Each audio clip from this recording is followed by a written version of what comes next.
Good morning student. हम आपकी कक्षा 10th में क्षितिज बुक का पाठ तुलसीदास पढ़ रहे थे। तुलसीदास का जो अगला पद है वो मैं पढ़ती हूँ कि कौशिक सुनहु मंद यह बालकु।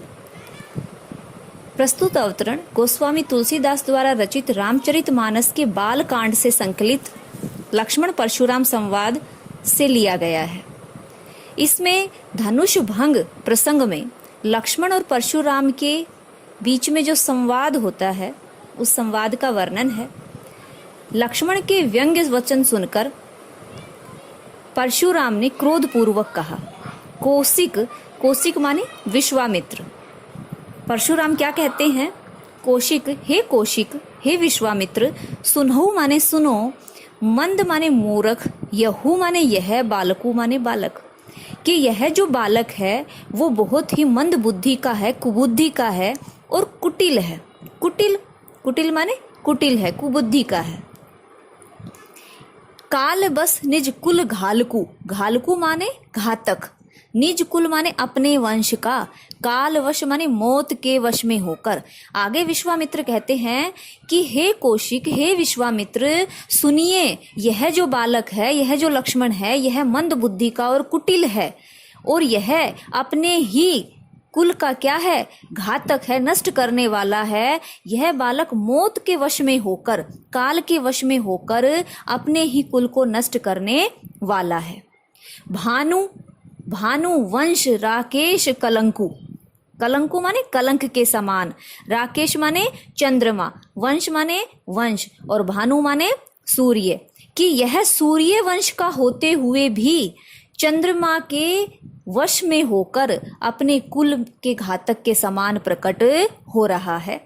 निपट निरंकुश, निरंकुश माने उद्दंड, अबुद्ध माने मूर्ख, असंकु माने नीडर है और यह निपटी है, कपटी है, उद्दंड प्रवृत्ति का है, मूर्ख है और यह नीडर होके इस प्रकार से ये जो बातें कर रहा है, यह इस प्रकार की बातें अपने कुल को नष्ट करने वाला प्रकट हो रहा है। आगे कहते हैं काल कवलु, कवलु माने ग्रास, जैसे रोटी का टुकड़ा होता है उसको ग्रास बोलते हैं। काल कवलु हो ही क्षण माही, कि थोड़े ही क्षण भर में यह मौत का ग्रास बन जाएगा, काल का ग्रास बन जाएगा। कहू पुकारी, कि मैं यह सब पुकार पुकार कर कह रहा हूं। खोरी मोही नाही, खोरी माने दोष, मोही माने मेरा, नाही माने नहीं। यदि यह क्षण भर में ही इस प्रकार का उद्दंड अबुद्ध मूर्ख कार्य कर रहा है तो यह क्षण भर में ही मौत के वश में हो जाएगा, अर्थात मृत्यु को प्राप्त हो जाएगा। और यह बात मैं पुकार पुकार कर कह रहा हूं, इसमें मेरा कोई भी दोष नहीं होगा। तुम्हु हट कहू जो चहूं उबारा, तुम्हु यदि तुम इसकी हट कहूं, यदि तुम इसको रोकते हो, रोकना चाहते हो, बचाना चाहते हो, चहु उबारा और उबारना चाहते हो, इस मृत्यु से यदि तुम्हें विश्वामित्र बचाना चाहते हो, कही प्रताप बल रोसु हमारा, तो इसको हमारे प्रताप के बारे में बताओ और इसको हमारे बल के बारे में बताओ। और रोसु हमारा माने और जो हमारा क्रोध है उसके बारे में इस बालक को बताओ। लखन के हेउ मुनि सुजस तुम्हारा, तब लक्ष्मण ने इन सारी बातों को सुनकर परशुराम की, तब लक्ष्मण कहते हैं कि हे मुनि, लखन कहेउ माने हे, लक्ष्मण कहते हैं, मुनि माने हे मुनि, कि सुजशु तुम्हारा, कि यह जो तुम्हारा यश है, ये जो तुम्हारा सुयश है, क्या कहते हैं? तुम्हें ही अछत, कि तुम्हें छोड़कर को बरने पारा, बरने पारा माने कि और कोई भी इसका वर्णन नहीं कर पा रहा है। कि हे मुनि, यह जो सुजशु तुम्हारा, जो तुम्हारा यश है, ये जो तुम बार बार अपने प्रताप की, बल की, रोष की बात कर रहे हो, इसको तुम्हारे अलावा, तुम्हें छोड़कर और कोई भी इसका वर्णन नहीं कर रहा है। अपने मुंह तुम अपनी करनी, कि तुम अपने मुंह से अपनी ही प्रशंसा बार बार कर रहे हो। बार अनेक भांति बहुबरनी, और बार बार क्या कर रहे हो? स्वयं अपनी ही अपनी बड़ाई कर रहे हो। बहुबरनी माने अपनी ही स्वयं की बड़ाई कर रहे हो।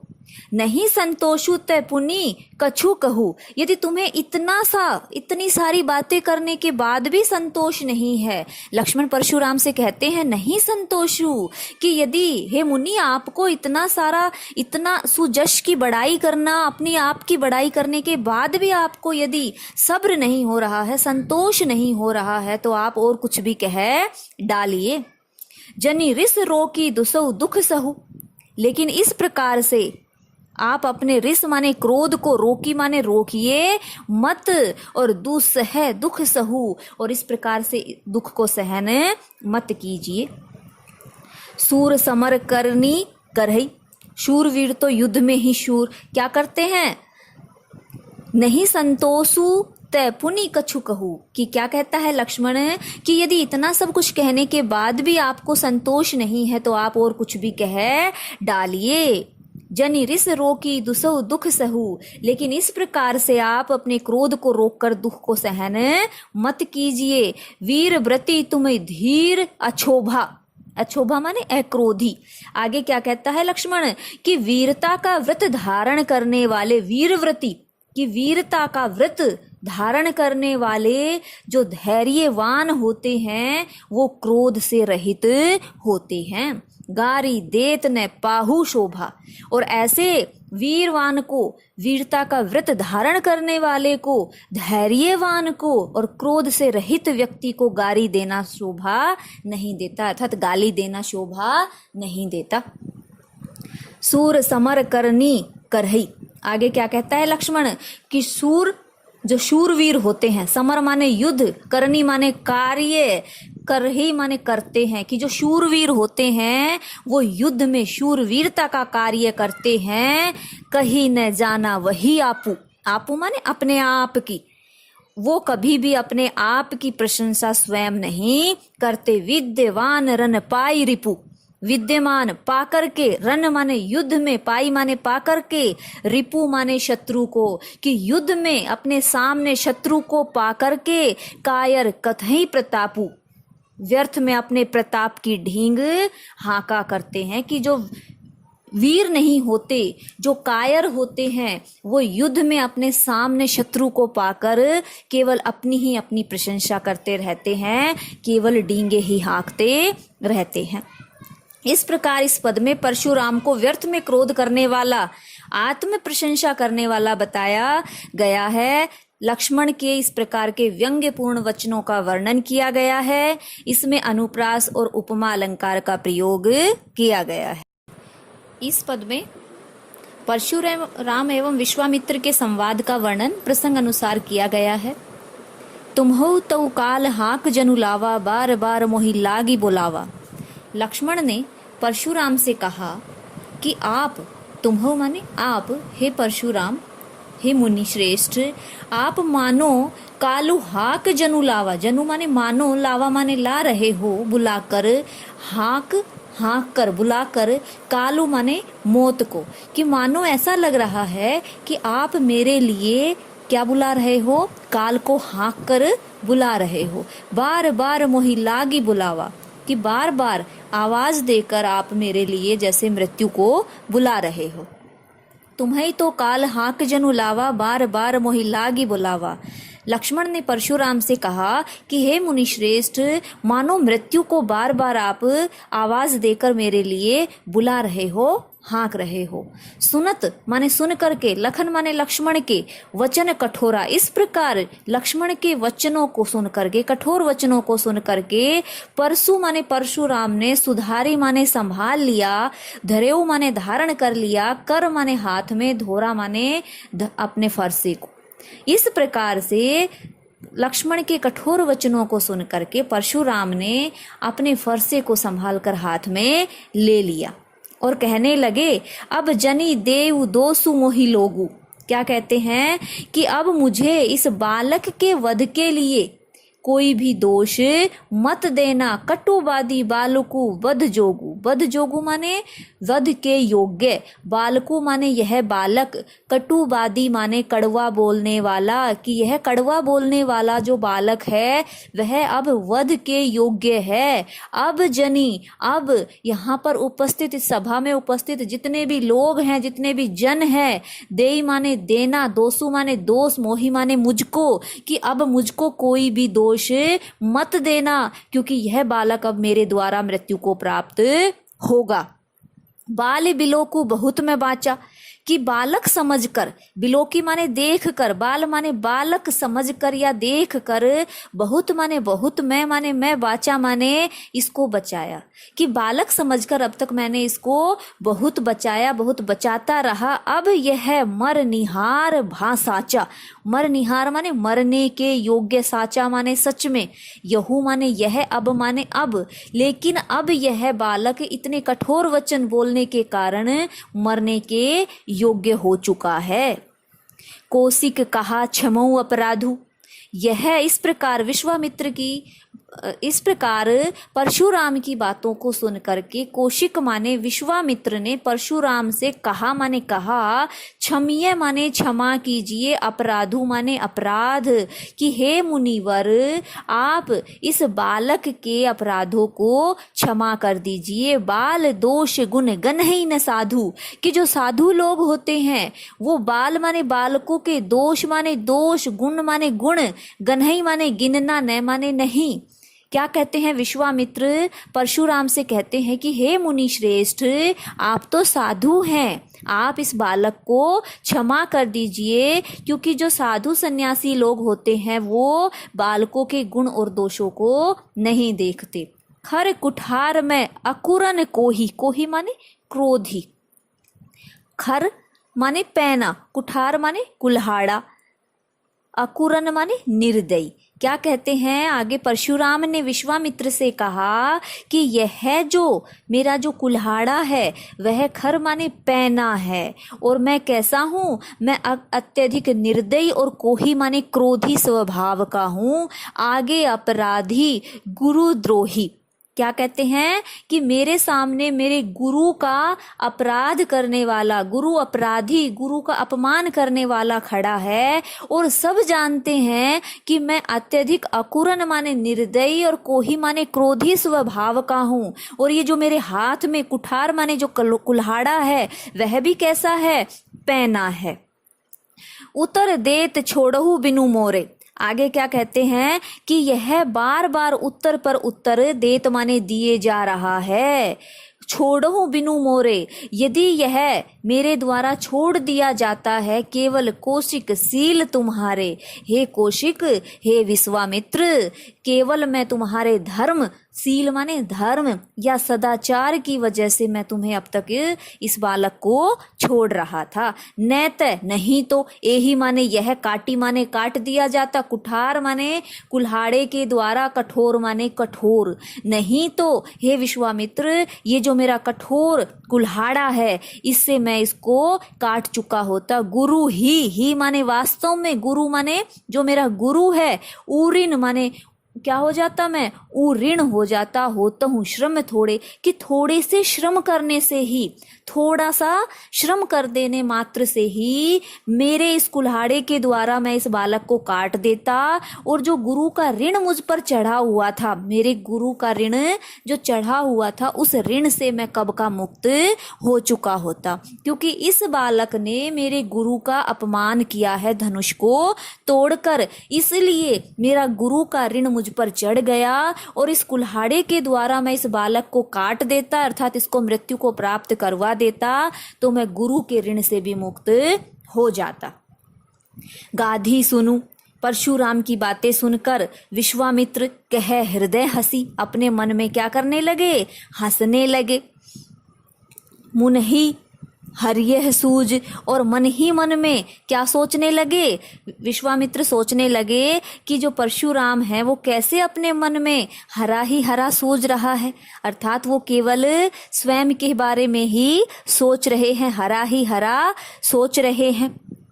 आयमय खांड ने उखमय, क्या कहते हैं कि अयमय खांड, अयमय माने लोहे का बना, उखमय माने गन्ने से बना हुआ, बूझ माने अज्ञानी। क्या कहते हैं, परशुराम की बातें सुनकर विश्वामित्र, गाधी सुनु माने गाधी के पुत्र अर्थात विश्वामित्र अपने मन ही मन में हंसने लगे और सोचने लगे कि मुनि ही हरि है सूझ, कि जो मुनि है, जो परशुराम है, उनको केवल हरा ही हरा सूझ रहा है। अर्थात सभी क्षत्रियों को हराने के कारण राम लक्ष्मण को हरा देना अत्यंत सरल मान रहे हैं, लेकिन वो भूल गए हैं कि उनके सामने कोई क्या है, इनके सामने गन्ने के रस से बनी हुई खांड नहीं है, बल्कि अयमय खांड, बल्कि क्या है, लोहे से बनी हुई तेज खांडा माने तलवार है। अर्थात जो लक्ष्मण और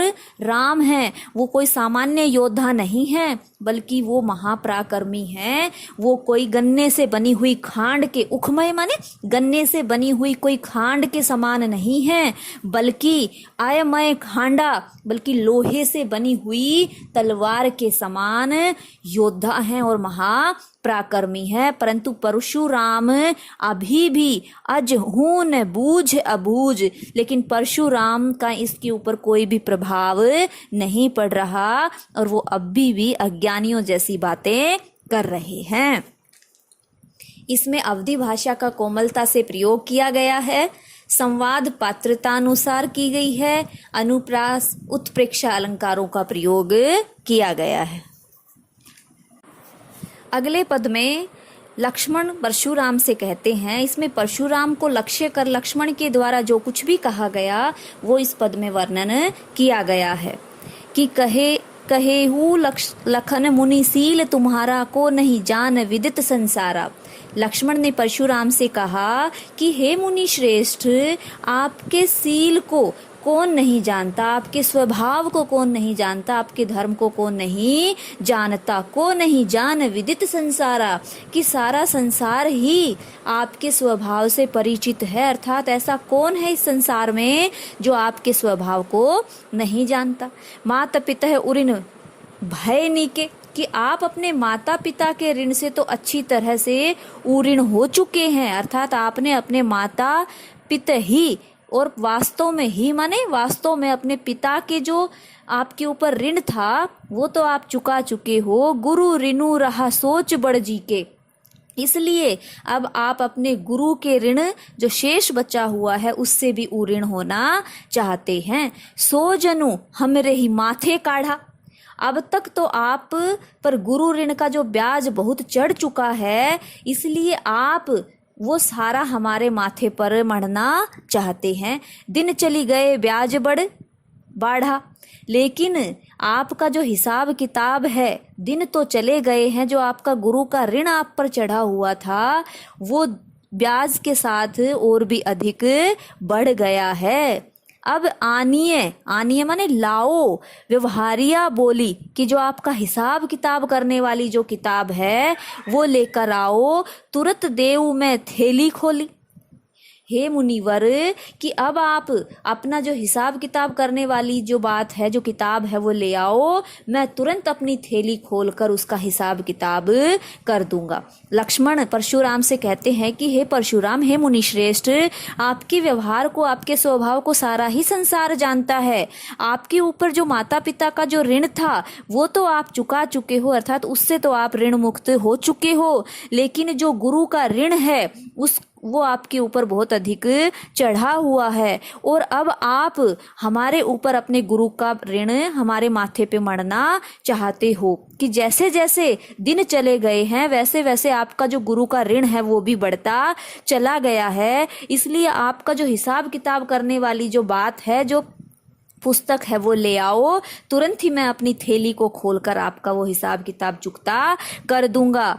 सुनी कटु वचन कुठार सुधारा, इस प्रकार से लक्ष्मण के कठोर वचनों को सुन करके परशुराम ने अपने कुल्हाड़े को संभाल लिया। हाय हाय सब सभा पुकारा, और सारी सभा इस प्रकार का रूप देखकर परशुराम का हाय हाय पुकारने लग गई। भृगुवर परसु देखवु मोही, लक्ष्मण ने फिर कहा परशुराम से, हे भृगुवर, हे परशुराम, आप मुझे अपना फरसा देखा वहु मोही, मोही माने मुझको, देखा वहु माने दिखा रहे हो, परसु माने फरसा, कि आप बार बार मुझे अपना फरसा दिखा रहे हो। विप्र विचारी बचौ नृप दोही, क्या कहता है आगे कि मैं तो आपको विप्र माने ब्राह्मण समझकर, विचारी माने समझकर, विचार कर, बचौ नृप दोही, कि बार बार लड़ने से बचा रहा हूं। हे क्षत्रियों के शत्रु, नृप दोही माने हे क्षत्रियों के राजा, क्षत्रियों में जितने भी राजा हुए उसके द्रोही अर्थात उसके शत्रु। मिले न कभू सु भट रन गाढ़े, कि आपका बुद्ध युद्ध भूमि में कभी पराक्रमी वीरों से पाला नहीं पड़ा है। लक्ष्मण क्या कहता है, हे भृगुवर, कि आप बार बार मुझे परसु दिखावो मोही, कि बार बार आप मुझे अपना फरसा दिखा रहे हैं, लेकिन अब तक तो मैं आपको ब्राह्मण समझकर बचा रहा था। हे क्षत्रियों के नाश करने वाले, क्षत्रियों का शत्रु, मिले न कभू सु भट रन गाढ़े, कि क्या कहता है आगे लक्ष्मण, कि आपका कभी भी युद्ध भूमि में, सुभट माने वीर योद्धा, रन माने रण भूमि में, युद्ध भूमि में कभी भी शायद आपका वीर योद्धाओं से पाला नहीं पड़ा है। इसलिए हे ब्राह्मण द्विज देवता घरई के बाढ़े, आगे क्या कहते हैं लक्ष्मण कहता है कि इसलिए हे ब्राह्मण देवता, आप अपने घर में ही अपनी वीरता के कारण फूले फूले फिर रहे हैं, अनुचित कही सब लोग पुकारे। इस प्रकार लक्ष्मण और परशुराम के संवाद को सुनकर सभी लोग तेज तेज पुकारने लगे और कहने लगे कि यह अनुचित है, अनुचित है। रघुपति सय नहीं लखन निवारे, राम ने भी, रघुपति माने राम ने भी, शयन ही अपने नयनों के लखनऊ माने लक्ष्मण की ओर, नेवारे माने संकेत करके बोलने से मना किया। जब परशुराम और लक्ष्मण का इस प्रकार का संवाद हो रहा था तब प्रभु श्री राम ने आंखों के संकेतों के माध्यम से लक्ष्मण को चुप होने के लिए कहा। लखन उतर आहुति सरिस, इस प्रकार लक्ष्मण के उत्तर माने वचन, वचनों की आहुति के समान, सरिस माने समान, जो लक्ष्मण के जो वचन थे, जो उत्तर थे, वो कैसे थे, वो आहुति के समान भड़काने वाले थे। भृगुवर कोप कृसानु, और परशुराम का क्रोध आग के समान था, और जैसे ही लक्ष्मण उत्तर दे रहा था तो परशुराम का क्रोध और भी अधिक तेज हो रहा था। बढ़त देखी, इस प्रकार से लक्ष्मण के उत्तर आहुति के समान भड़काने वाले होते देख जल सम वचन बोले रघुकुल भानु। इस प्रकार प्रभु श्री राम भानुकुल के, सूर्य कुल के जो रघुकुल के प्रभु श्री राम थे, उन्होंने शीतल वचन बोले अर्थात उन्हें शांत किया। इसमें पात्रों की चारित्रिक विशेषता व्यक्त हुई है। अनुप्रास अलंकार का प्रयोग